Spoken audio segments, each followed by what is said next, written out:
Sekarang kalau swing bagaimana?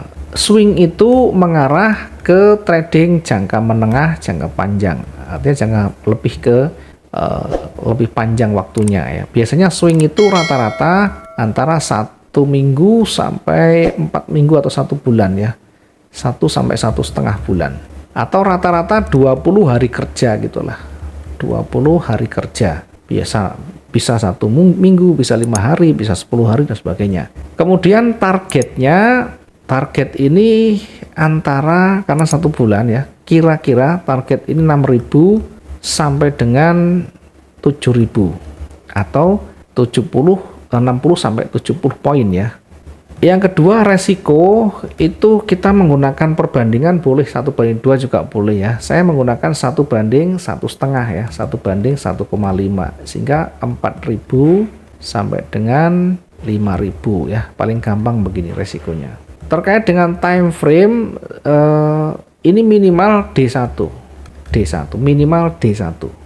Oke, ketahanan ya, ketahanan ini minimal 50.000 ya, 50.000 itu begini, jadi 50.000 step.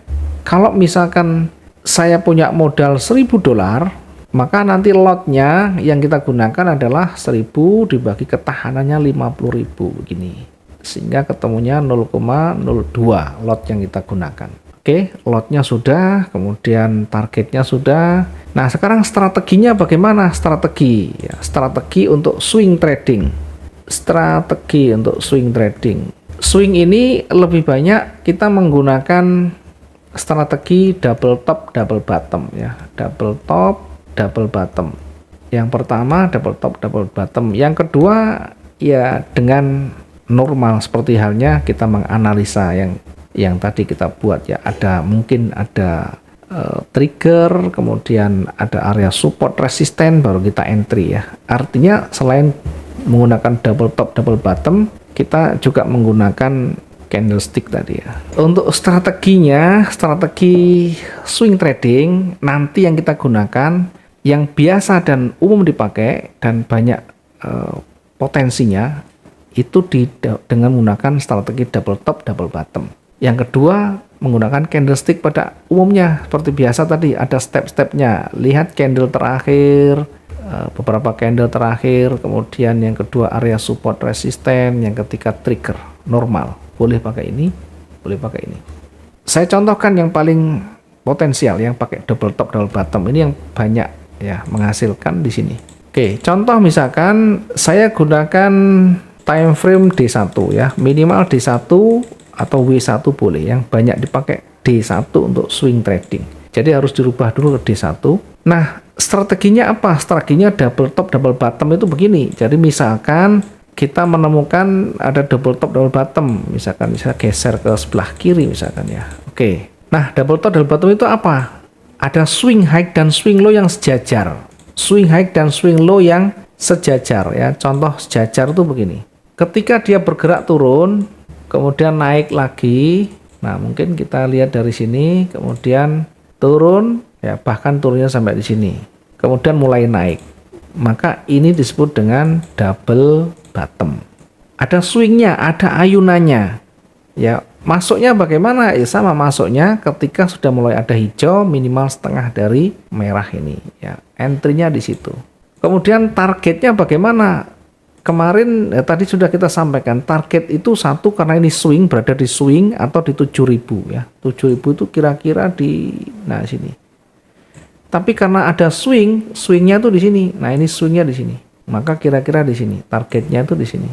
Dari sini dari titik entry ke sana itu kira-kira kalau kita hitung ya, dari titik entry ini ke swingnya itu kira-kira 8.000 ya. Oke, kalau 8.000 kebanyakan, 7.000 ya turunkan sedikit, biar nanti berada di swingnya atau sesuai. Kalau sudah ketemu dengan targetnya, maka resikonya kita tinggal mencari resikonya 1:1,5 itu begini.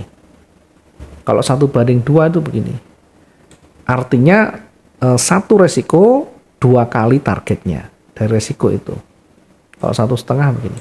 Nah, kenapa saya lebih condong ke 1,5? Biar peluang untuk floating tidak selalu tersentuh di resikonya, sehingga lebih ke 1,5 begini. Ini dari titik entry taruh begini, kemudian tandai dengan garis untuk SL. Jadi ini SL dan TP. Contoh lagi misalkan ketika dia berada di area double top, double bottom, atau double top dulu ya. Misalkan double top itu apa? Double top itu berarti yang sisi atas itu sejajar, ada swingnya yang sejajar. Ini swing namanya, yang sejajar. Begitu naik dan turun kita ketemu namanya double top, ini yang di atas itu sejajar atau hampir sejajar. Entry-nya di mana? Entry-nya setelah merah, merah itu lebih dari setengahnya atau setengahnya di sini. Sehingga kita entry sell-nya di situ. Ya, sell-nya di situ, kemudian targetnya kita cari swing karena swingnya yang terdekat itu di sini. Tapi kita hitung kalau terlalu jauh 6.000 ya, maka tentu ini sudah mendekati ya. Lebih baik di sini karena kita cari swing lagi di sini. Swing di sini itu kalau kita ukur dari titik entry sudah 8.000 sehingga lebih mendekati ke yang swing di sini. Kita targetkan di swingnya di sini. Ini TP-nya di sini, kemudian SL-nya kita buat 1,5 ya. Ini klik 2 kali, ini klik 2 kali, nah 1,5 di sini taruh di atas. Ya, ini untuk SL, ini untuk TP-nya, gitu ya.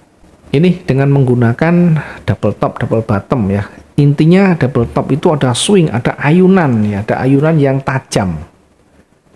Yang kedua, cara yang kedua itu dengan menggunakan normal ya, dengan price action biasa itu. Pertama kita lihat candle terakhirnya, sama. Candle terakhirnya kalau kita lihat di candle terakhir misalkan ya seperti ini, candle terakhirnya warna hijau, kemudian lihat sebelumnya warna hijau semua, ada potensi dia akan naik lagi ya. Jadi naiknya kalau kita masuk seperti ini tentu tidak bisa serta-merta ambil posisi buy di sana. Ya, kita biasanya akan nanti tunggu hingga dia koreksi. Hingga koreksi karena di atas nanti akan kita tunggu apakah dia break atau memantul ya, break atau memantul. Kalau memantul sama, nanti kita bisa menggunakan retracement juga seperti ini. Entry sell misalkan begini ya. Kemudian targetnya, kalau targetnya dihitung 7.000 sejauh mana? 7.000 ya segini. Berarti swing di sini. Ini kita cari titik targetnya, maka resikonya kita taruh di sini. Nah, 1,5-nya taruh di atasnya, baru nanti kita tempatkan SL di situ ya. Kalau kita menggunakan sell stop setelah lewat dari level di sini.